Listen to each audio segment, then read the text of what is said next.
I want to begin this morning with a question. I want to ask, who is it that you have brought into worship with you this morning? One of the wonderful things that we found in our last appointment was that lots of people would come and visit us. Over the 7 years that we were in Coronado, we regularly had people from each of our prior congregations appear in Sunday worship. People from La Jolla, from Borrego Springs, from Tustin, and even from Atascadero. On our first Sunday in Coronado, after the second service, I was surprised when the senior pastor that I'd served under in La Jolla came up to greet me. I had not seen him sitting in the midst of the congregation. But this isn't really what I'm getting at with my question, who have you brought into worship with you this morning? Rather, I am focused on the reality that whether we are aware of it or not, all of us have actually brought many, many people into the sanctuary with us this morning. A few days before my first Sunday preaching here, I came into the sanctuary to rehearse my sermon. Before I started, and as I've done in other churches, I took some time to think of the people, the saints, who would be with me on my first Sunday here at Santa Barbara First. The names that I thought of are, as Hebrews 12 puts it, that cloud of witnesses that I bring into worship with me Sunday after Sunday. Some of these saints are those who have died, and others are very much alive. But all of them are people who help me as I run with perseverance the race that is set before me. In the choir are Bill Wright and Jim Nolfi. They were wonderful men who sang in the Borrego Springs choir, and they were generous with their time and their talent and financial giving in support of the ministries of the church. Also in the choir, sitting right beside Nathan, is my father, Jack Fuesler. He was the choir director at my home church, First United Methodist Church of El Centro. And he was also one of the most popular Bible study leaders in the church, more popular, I dare say, than some of the ministers. But all of these men are now singing for an audience of one in Heaven's choir. To my right is my Aunt Marge. Other than my wife, she is the woman who has loved me as unconditionally as any human being could. Taking me into her home when I was a newborn because my mother was unwell and unable to care for me for a few months.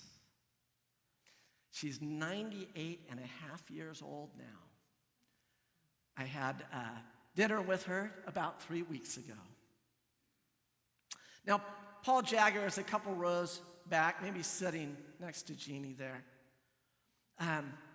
Dr. Jagger was the chief medical officer at the University of California, San Diego Medical Center, and he was a key volunteer in the youth ministry at the La Jolla United Methodist Church, though I don't think he interacted with the youth all that much.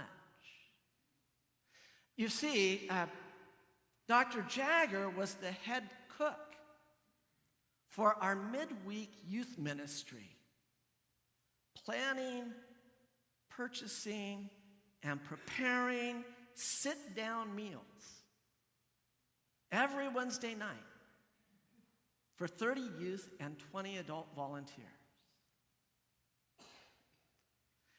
Esther May Rumor is closer to the back. Even at 90 years old, she would drive herself to evening meetings in Atascadero. Though her body was racked with pain, I never heard her speak an unkind word. Both my wife and daughter will tell you that when they grow up, they would like to be Esther May Rumor.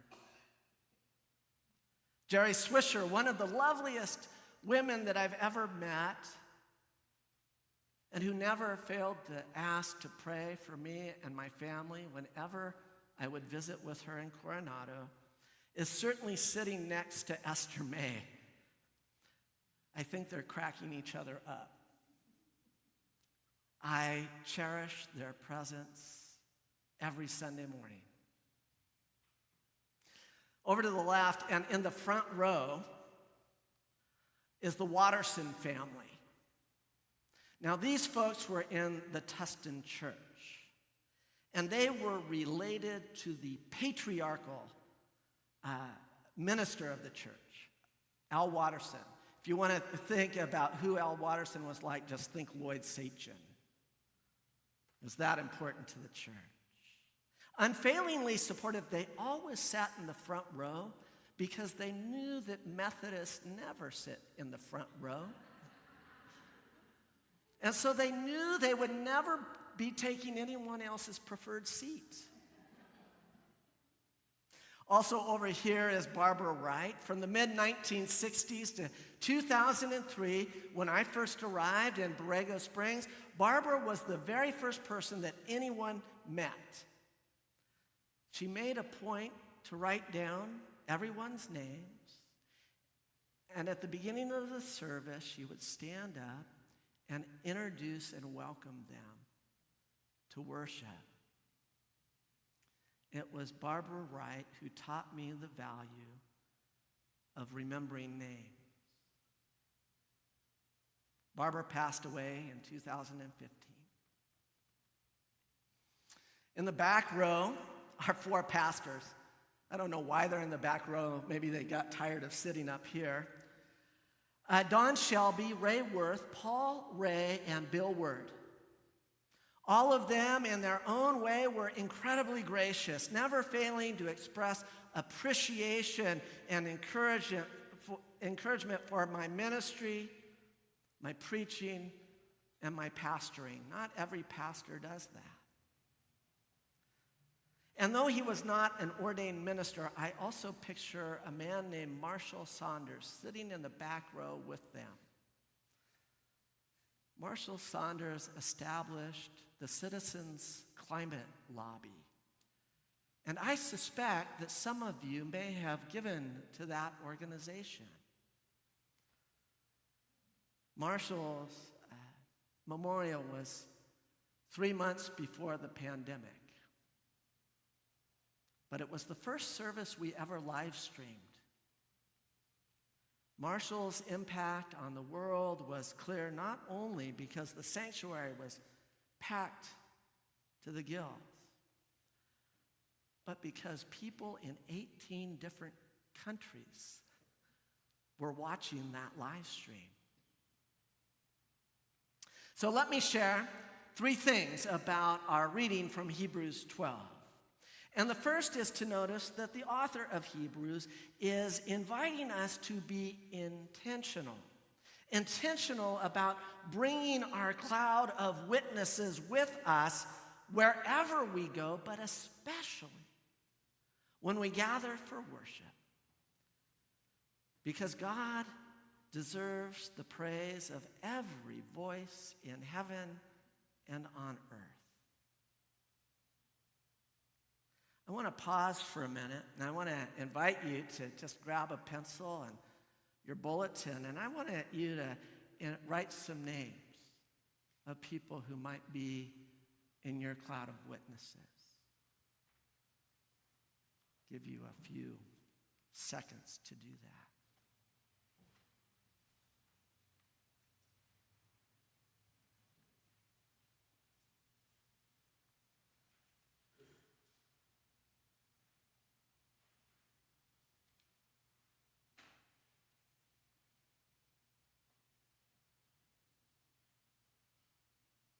I hope as you do that, your heart swells with joy, remembering these folks. But intentionally welcoming our witnesses to join us in praise of God is only half of my first point. It's a 3-point sermon, not a 4-point sermon. Because it is important that we know that our cloud of witnesses are not spectators. These names are not fans. They're not shouting at us from the bleachers to encourage us. No, they are much more active than that. These witnesses are actively helping us to lay aside every weight and the sin that would slow us down or impede our steps. These witnesses are like those amazing parents who run marathons pushing a wheelchair so that their disabled children might experience the thrill of running. That's the reason for the picture on the cover of the bulletin. Now, the second point is this. If we are not intentionally calling to mind our cloud of witnesses as we run our races, odds are that we will be weighed down by our crowd of critics instead. Those folks, who often live rent-free inside of our heads. You know who I'm talking about, right? Do you ever get to churning about that politician or pundit you just can't stand? Or maybe spend the day about a perfect response to somebody who sent you a maddening email or said something rude to you? And yes, that crowd of critics sometimes includes yourself. The ways that you run yourself down when you make a mistake or fail to be who you really want to be. Some of you might know that Jason Isbell song, the lyric where he says, "In a room by myself, looks like I'm here with the guy that I judged worse than anyone else."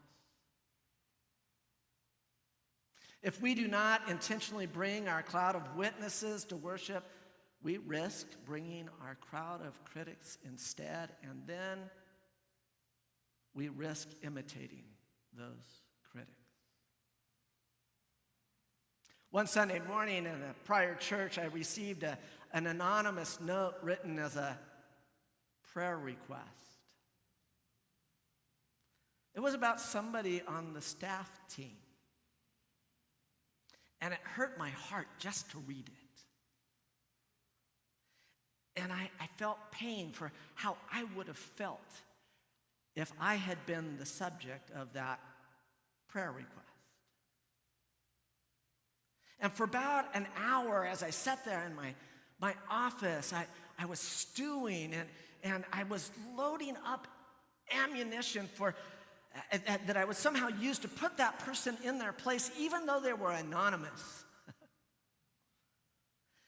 I was ready to join that crowd of critics with some good self-righteous indignation. I was churning inside.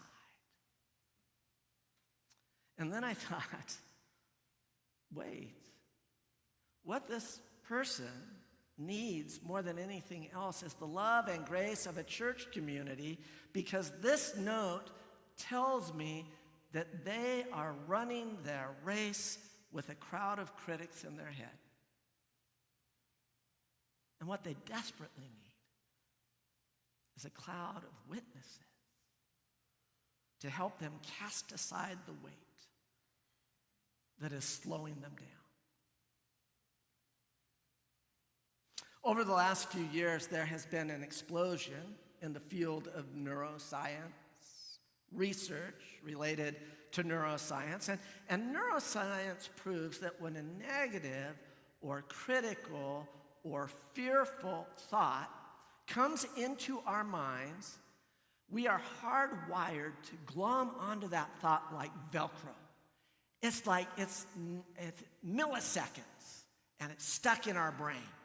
That's what our primitive cave person fight or flight brain does. But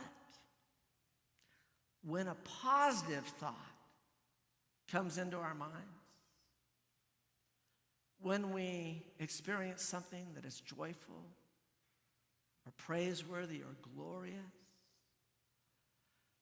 we actually have to intentionally hold on to that for 15 seconds before it imprints on our brains. Negative milliseconds, positive 15 seconds. That's why Philippians 4:8 is such a key verse. Whatever's true, whatever's noble, whatever's right, whatever's pure, whatever's lovely, whatever is admirable, if there is any excellence and anything worthy of praise, focus your gaze on those things. A third observation. Hebrews 12 makes it clear that even as we surround ourselves with our cloud of witnesses, the supreme means for running our race is Jesus, the pioneer and perfecter of our faith. Sometimes I fear we get so focused on what Jesus has done for us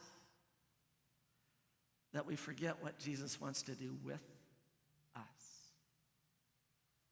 through us.